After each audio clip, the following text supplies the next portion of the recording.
Hello दोस्तों, welcome back to my channel इंगनू info. Okay, तो आज जो है मैं एमए पॉलिटिकल साइंस ऑनर्स में जो भी बच्चे सेकेंड ईयर में हैं और जिनके पास भी MPSC 009 Canada politics and society है उनके लिए इंपॉर्टेंट क्वेश्चंस विद आंसर्स लेके आई हूँ जून एग्जामिनेशंस के लिए, वो भी बाईलैंग्वेज लैंग्वेजेस में, मतलब Hindi and English both languages में होंगे, जो कि मास्टर लेवल के आंसर्स होंगे। ओके, एंड स्पेशली जो भी मैं क्वेश्चंस लेके आई हूँ वो प्रीवियस ईयर क्वेश्चन के ऊपर बेस्ड है। मतलब प्रीवियस ईयर 2010 से लेकर 2024 तक में जितने भी क्वेश्चंस आए हैं, क्वेश्चन पेपर्स है, सबको एनालाइज करने के बाद ये जो इम्पोर्टेंट क्वेश्चंस हैं मैं लाई हूँ। ओके, तो सबसे और हाँ, अगर आपको इसकी PDF चाहिए ना तो उसके लिए आप जो है मेरा चैनल ज्वाइन कर लेना, इग्नू इन्फो व्हाट्सएप पे और चैनल है मेरा। ओके, और बाकी लिंक उसके मेरे चैनल के डिस्क्रिप्शन में आपको मिल जाएगा।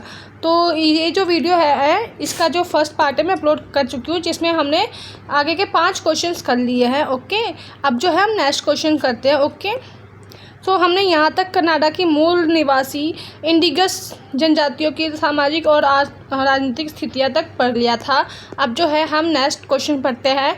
जो ये क्वेश्चन जो है ना ये 2024 में भी रिपीट हुआ है, यहाँ पे मैंने लिखा नहीं है, लेकिन ये जो क्वेश्चन है ना मैंने आज ही देखा है 2024 में भी रिपीट हुआ है।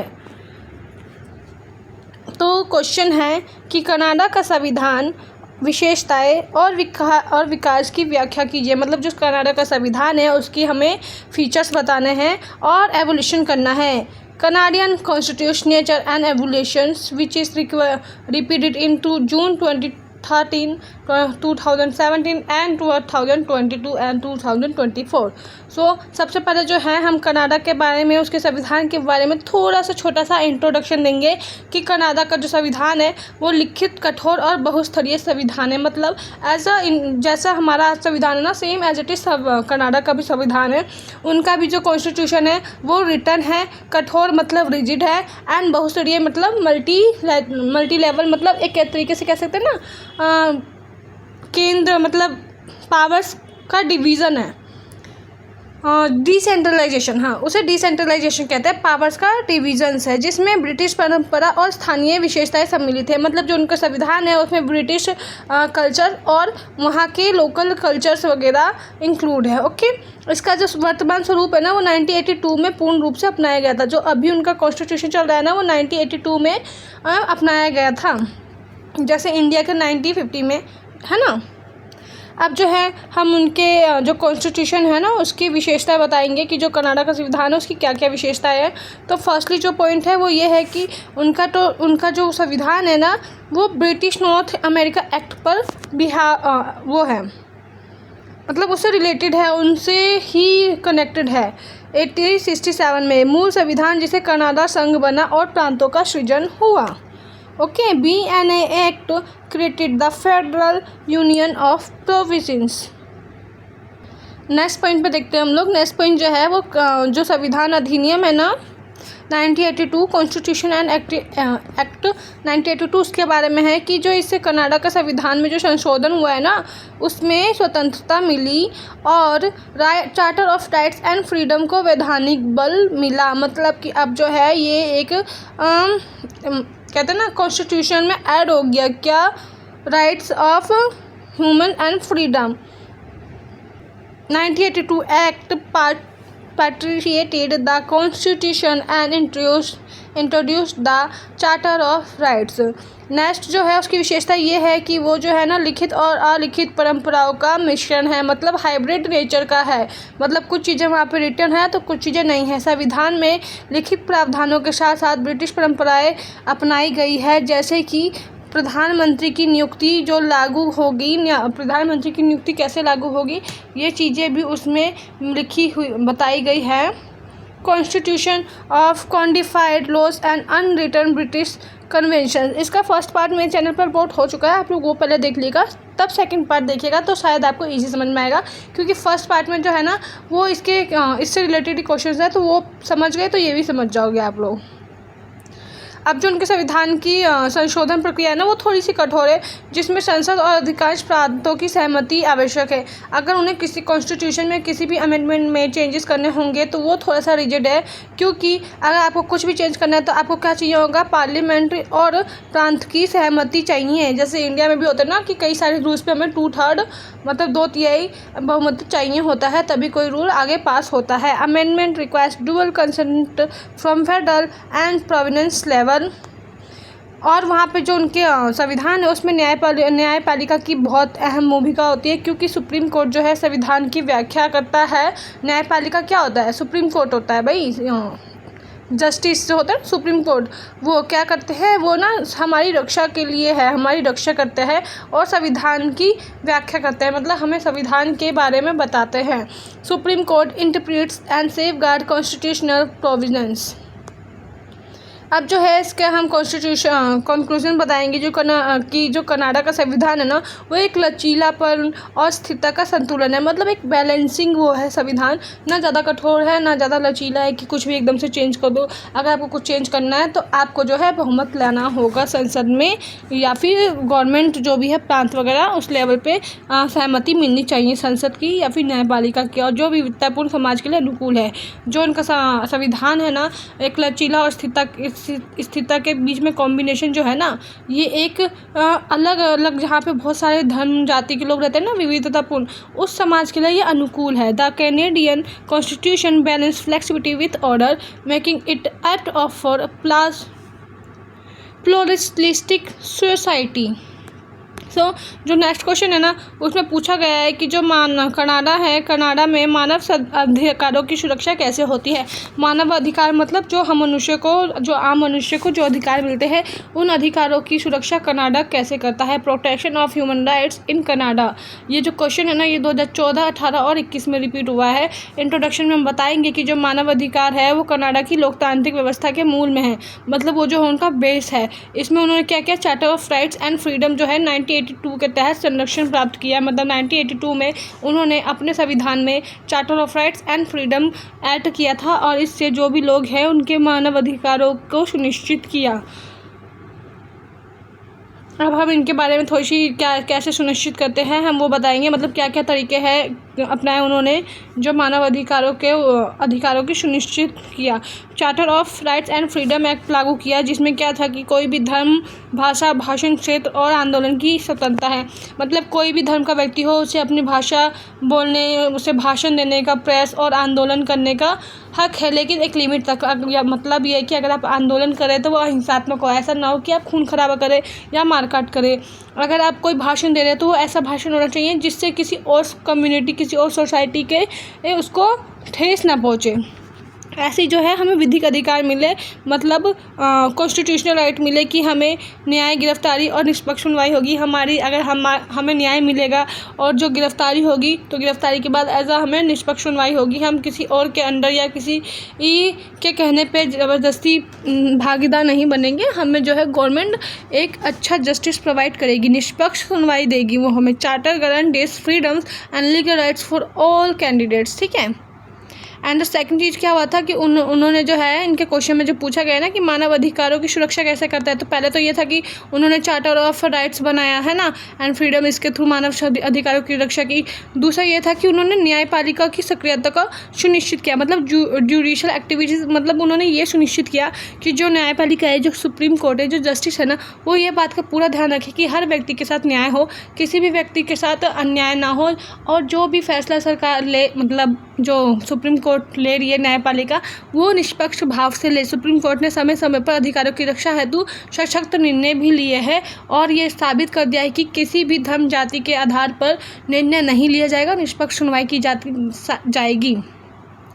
Supreme court ruling have expanded human rights protections. अब जो है ह्यूमन राइट्स कमीशंस की भी स्थापना की किसने, कनाडा ने अपने मानव अधिकारों की रक्षा करने के लिए। संघीय और प्रांतीय आयोगों द्वारा भेदभाव के मामलों की जांच और निवारण किया जाता है। जो ह्यूमन राइट्स आयोग है ना, वो इसलिए स्थापना की गई कि अगर सेंट्रल और स्टेट लेवल पे अगर किसी ने कुछ गलत किया है या कोई भेदभाव का रीज़न पता लग रहा है कि किसी के साथ भेदभाव हो रहा है, तो उनके साथ जो है मामलों की जांच की जाएगी और फिर उस समस्या का निवारण किया जाएगा। फिर कुछ लोग हैं जो इंडिगस लोग थे, जो वहाँ के मूल निवासी थे, कहाँ के, कर्नाटक के जो मूल निवासी है ना, मूल जनजाति, उनको इंडिगस कहा जाता है। उन लोगों के लिए एक अधिकार लाए जिसको मूल निवासी अधिकार कहते हैं। इसके अंदर ये था कि उन्हें विशेष प्रावधान मिला और समझौते मूल समुदायों के अधिकार को संरक्षित किया गया, उनके अधिकारों को संरक्षित भी किया गया और उनको एक विशेष दर्जा दिया गया। Special treaties and provisions protect indigenous rights. इतनी सारी चीज़ें हुई तो कुछ तो चुनौतियाँ आएगी। अगर मानव अधिकार दे रहे हैं, इतनी सारी चीज़ें हम कर रहे हैं, संस्था बना रहे हैं, न्यायपालिका सुनिश्चित कर रहे हैं कि वो निष्पक्ष हो, तो कुछ ना कुछ तो चुनौती आएगी। तो चुनौती के रूप में सबसे बड़ी चुनौती तो ये थी कि कभी कभी जो है सुरक्षा और अधिकारों के बीच संतुलन मुश्किल हो जाता था। जैसे कि आतंकी मामलों में कैसे, अगर कोई व्यक्ति आतंकवाद को बढ़ावा दे रहा है पर वो एक मानव है, तो अगर वो अपने मानव अधिकारों की मांग कर लेता है, तो ऐसे तो ये हो गया ना कि हम उसके मानव अधिकारों की रक्षा करें या अपने देश की सुरक्षा देखें। तो यहाँ पर जो है कभी कभी टकराव देखने को मिल जाता है। Balancing civil liberties and security remains a challenge. और फिर हम कंक्लूजन लिखेंगे कि जो मानव अधिकारों की सुरक्षा है वो कनाडा की लोकतांत्रिक पहचान का अधिकार है। Human rights are integral to Canadian democracy, जिसे संविधान और संस्थाओं द्वारा दृढ़ता से सुनिश्चित किया गया है, मतलब अच्छे से निभाया गया है, बढ़ाया गया है। Upheld formally bye constitution and institution mechanism. तो ये जो है हमारा क्वेश्चन था कि कनाडा में जो मानव अधिकार है, उनके अधिकारों के कैसे सुनिश्चित किया जाता है। जो नेक्स्ट क्वेश्चन है ना, वो कनाडा से रिलेटेड है। कनाडा की जो विदेश नीति है उसके प्रमुख उद्देश्य के बारे में पूछ रहा है। मतलब जो है हमसे जो कनाडा की विदेश नीति है ना, फॉरेन पॉलिसी, उसके एम के बारे में पूछा कि उनका क्या एम है। Objective of Canadian foreign policy, ये जो क्वेश्चन है ना 2020 में भी आया है, 17-15 में आया हुआ है। सो हम इस क्वेश्चन की तरफ मूव करते हैं। सबसे पहले हम इंट्रोडक्शन में बताएंगे कि जो कनाडा की विदेश नीति है ना, वो लोकतांत्रिक मूल्यों पर बेस है। उसमें मानव अधिकार की अवहेलना न हो, ये सुनिश्चित किया जाता है और बहुपक्षीय निर्णय लिए जाते हैं और शांति बनाए रखने के सिद्धांतों पर कनाडा जो है अमल करता है। मतलब कनाडा चाहता है कि शांति बनी रहे, बहुपक्षीय मतलब हर पक्ष को अपनी बात रखने का मौका मिले, प्रत्येक मानव के अधिकारों की रक्षा हो और लोकतांत्रिक मूल्य जो है छिन्न भिन्न ना हो, मतलब मोरालिटी के साथ निर्णय लिए जाए। जैसे कि संयुक्त राष्ट्र समर्थन करते हैं, वो संयुक्त राष्ट्र का समर्थन कौन, कनाडा करते हैं कि जो संयुक्त राष्ट्र है ना, वो क्या करते हैं, शांति मिशन को, जो संयुक्त राष्ट्र संगठन है, परिषद है, वो ये चाहता है कि विश्व भर में शांति बनी रहे। तो कनाडा भी जो है यही उनको प्रमोट करता है कि इनको संयुक्त राष्ट्र संगठन को, संयुक्त राष्ट्र परिषद कह सकते हो, यूएन कह सकते हो, उनको शांति मिशन में सक्रिय भागीदारी निभाता है। Canada has historically support and participated in UN and peeking missions. जो नेक्स्ट क्वेश्चन है वो है मानव अधिकार और विकास पे ध्यान देता है कनाडा जो है विकासशील देशों में शिक्षा, स्वास्थ्य और महिलाओं के सशक्तिकरण को बढ़ावा देता है। जैसे कि अदर देश है, कनाडा के अलावा जो अदर देश है ना, जैसे भारत ही मान लो आप, तो कनाडा जो है ना वो उन अदर देशों के शिक्षा वगैरह पे और महिला सशक्तिकरण और स्वास्थ्य वगैरह को भी बढ़ावा देता है कि उनकी हेल्प भी करता है। एक तरीके से promotes education, health and women's right global मतलब वैश्विक तौर पर जो है कनाडा इन सारी चीज़ों को प्रमोट करता है। अब जो है इसके जो कनाडा है ना, उनकी बहुपक्षीय कूटनीति भी है। कैसे, जो कनाडा है वो नाटो मतलब उत्तर अटलांटिक ट्रीटी, मतलब नाटो की जो फुल फॉर्म है ना वो नॉर्थ अटलांटिक ट्रीटी ऑर्गेनाइजेशन है, उत्तरी अटलांटिक संधि संगठन हिंदी में, ओके। और WTO मतलब वर्ल्ड ट्रेड ऑर्गेनाइजेशन मतलब अंतर्राष्ट्रीय व्यापार संगठन। और कॉमनवेल्थ और G7 जैसे संगठनों में कनाडा अपनी महत्वपूर्ण और सक्रिय भूमिका निभाता है। मतलब वो ज़्यादातर एक्टिव रहता है इन सारी चीज़ों में जो कि इंटरनेशनल लेवल पे होते हैं। Engage with multilateral form of global governance, मतलब वो ग्लोबल गवर्नेंस से किसी न किसी तरह इंटरकनेक्टेड रहते हैं। उनके जो है संयुक्त राष्ट्र अमेरिका मतलब यूएस के साथ जो है अच्छे संबंध है। किनके? कनाडा के। अमेरिका कनाडा का सबसे व्यापारिक और सहयोगी राजनीतिक सहयोगी है, मतलब वो उनसे व्यापारिक तौर पे भी अच्छे संबंध है उनके, और राजनीतिक के तौर पे भी अच्छे संबंध है। किनके? कनाडा के। किसके साथ? यूएसए के साथ। अच्छे पार्टनर है दोनों, एक तरीके से कह सकते हैं। जो पर्यावरण को लेकर जो उनकी कूटी है वो ये ध्यान रखते हैं कि जलवायु जो परिवर्तन हो रहा है, जो सतत विकास है, उनके लिए वो अंतर्राष्ट्रीय तौर पर क्या ट्राई करते हैं कि जो जलवायु है उसकी रक्षा करनी चाहिए, पर्यावरण की रक्षा करनी चाहिए और जलवायु प्रॉब्लम्स का निवारण होना चाहिए।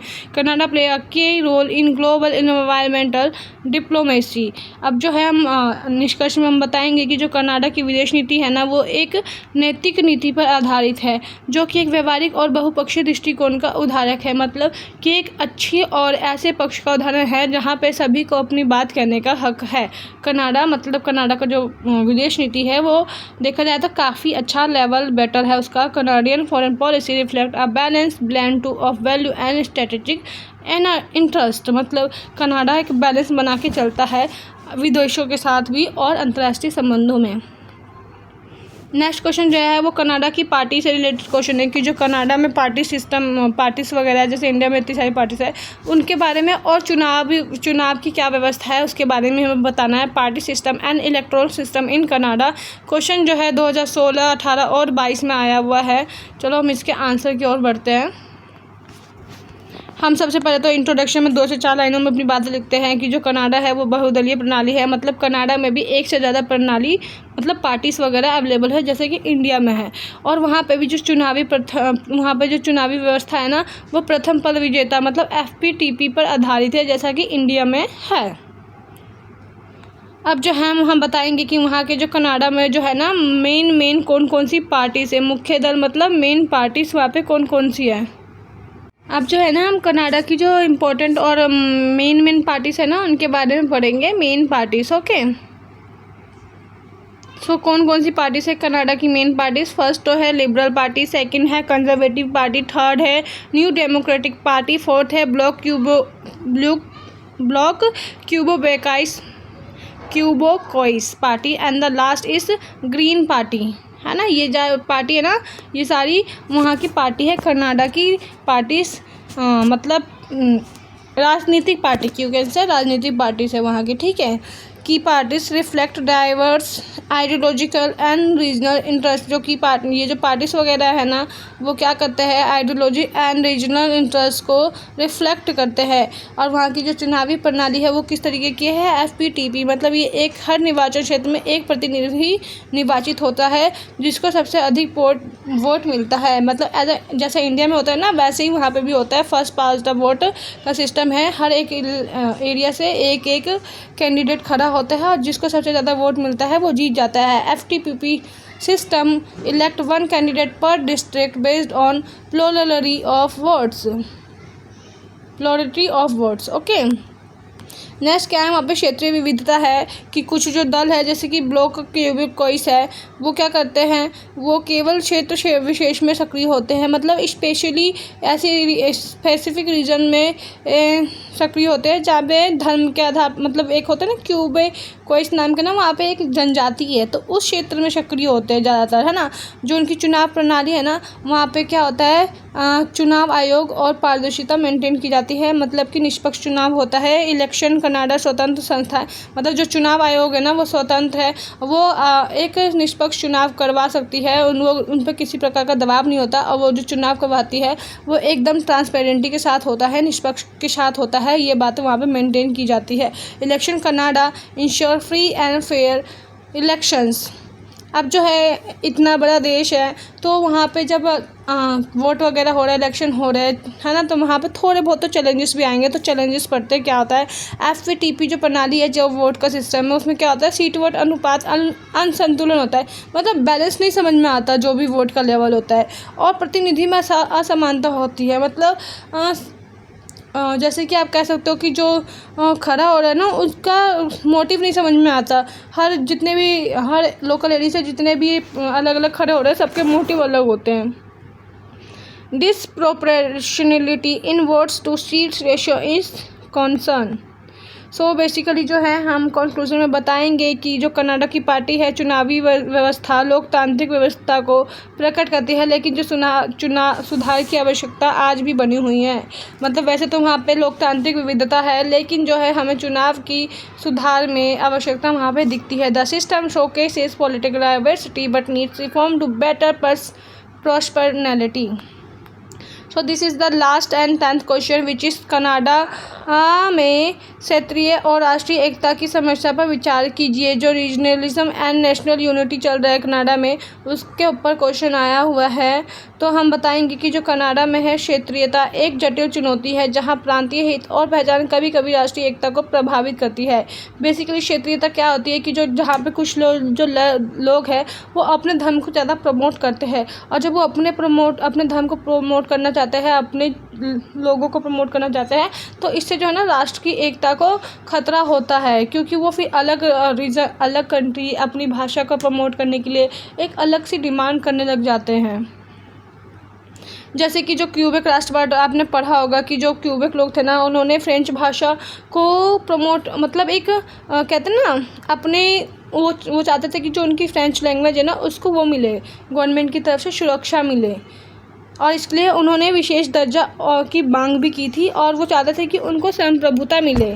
किनको? क्यूबेक को। फ्रेंच पहचान आधारित क्षेत्रीयता राष्ट्रीय एकता को बड़ी चुनौती दे रही है। इसका मतलब ये है कि जो क्यूबेक लोग थे ना, जो क्यूबेक जनजाति थे, वो ना फ्रेंच लैंग्वेज बोलते थे, और वो चाहते थे कि जो उनको है ना सॉवरेनिटी मिले, मतलब संप्रभुता मिले, और जो उनकी फ्रेंच लैंग्वेज है उनको जो है वैधानिक मान्यता प्राप्त हो। और ऐसा हुआ भी। जब उन्होंने इतना संघर्ष किया तो बाद में कनाडा के संविधान में क्यूबेक लोगों को विशेष दर्जा मिला, और उनकी भाषा फ्रेंच को सेव करने के लिए भी उसकी संविधान में लागू किया गया।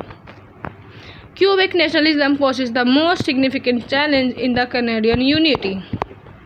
ये वाला जो क्वेश्चन है ना, क्यूबेक से रिलेटेड क्वेश्चन आया है पिछले 4 से 5 सालों में रिपीटेड, और ये जो है ना फर्स्ट वीडियो में आप देखना, ये क्वेश्चन भी है एक अलग से करवाया मैंने, फर्स्ट वीडियो पार्ट में देख लेना आप। जो सेकंड पार्ट है ना इसका पश्चिमी अलगाववाद मतलब वेस्टर्न अलायंसेस पर चल रहा है। कैसे? जो पश्चिमी प्रांत है ना, जैसे कि अल्बर्टा, उनको लगता है कि केंद्र सरकार उनकी उपेक्षा कर रहा है, मतलब उनको इग्नोर कर रहा है। जो कनाडा में जो वेस्ट साइड है ना, उनको लगता है कि जो जैसे वेस्ट साइड में जो अल्बर्टा जैसा प्रांत है ना, उनको लगता है कि जो कनेडियन गवर्नमेंट है ना उन लोगों को इग्नोर कर रही है। Western province feels politically and economically marginalised. वो एक अलग फील करते हैं पॉलिटिकली और इकोनॉमिकली दोनों कनाडा से। ओके, अब जो है कनाडा का जो संसाधन का व्यवस्था अर्थव्यवस्था और जो संसाधन है उस पर भी अक्सर विवाद रहता है। मतलब राय रहती है कि जो कनाडा के जो संसाधन है उनका वितरण जो है ठीक तरीके से नहीं हो रहा है, और जो वहाँ पे टैक्स सिस्टम है उस पर भी विवाद रहता है कि टैक्स का कोई सिस्टम ठीक नहीं है, किसी से भी टैक्स ठीक प्रकार से नहीं लिया जा रहा है। Disputes over resources sharing the official arrangements are common.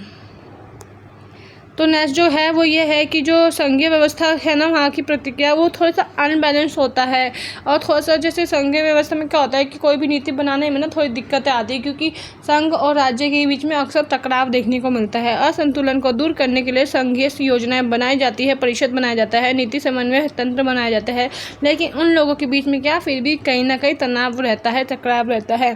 Federal program and councils address regional grievance. अब जो है इतनी सारी चीज़ें हमने बता दी कि जो कनाडा है और वहाँ का जो क्षेत्रीयता है, कैसे लोग आपस क्षेत्र के तौर पर अलग है। जो अल्बर्टा है वो कहते हैं कि कनाडियन गवर्नमेंट ने उनको स्वयं से अलग कर रखा है, पॉलिटिकली हो चाहे इकोनॉमिकली हो। जो क्यूबेक है उनको भी लगता है कि उनको अलग होना है, वो सॉवरेनिटी की डिमांड करते हैं, वो अपने लैंग्वेज फ्रेंच को एक अलग से सुरक्षा प्रदान करना चाहते हैं, जिसके लिए वो संवैधानिक तौर पर उसको सुरक्षा प्रदान करने में सफल भी होते हैं। तो बेसिकली हम बता सकते हैं कि जो क्षेत्रीय दिखता है वो कनाडा की बहुसंस्कृति प्रकृति का हिस्सा है, लेकिन संवाद और लचीले संवाद के माध्यम से राष्ट्रीय एकता को मजबूत किया जा सकता है। मतलब बेसिकली कनाडा में बहुसंस्कृति लोग हैं, मतलब बहुत सारे लोग तो है, लेकिन वहाँ पे जो है क्षेत्रीयता देखने को मिलती है, जिस कारण से कुछ ना कुछ संघर्ष होता रहता है। लेकिन अगर देखा जाए तो संवाद और संवाद के माध्यम से इन चीज़ों को मजबूत किया जा सकता है। Regionalism if manage through flexible federalism can contact with the even स्टेटन नेशनल यूनिटी। सो ये था इसका वीडियो। इसमें टोटल 10 क्वेश्चन थे। अगर आप कमेंट करके बोलेंगे तो मैं और क्वेश्चन करवा दूंगी। इसके जो फर्स्ट पार्ट है ना, आप वो देख लीजिएगा।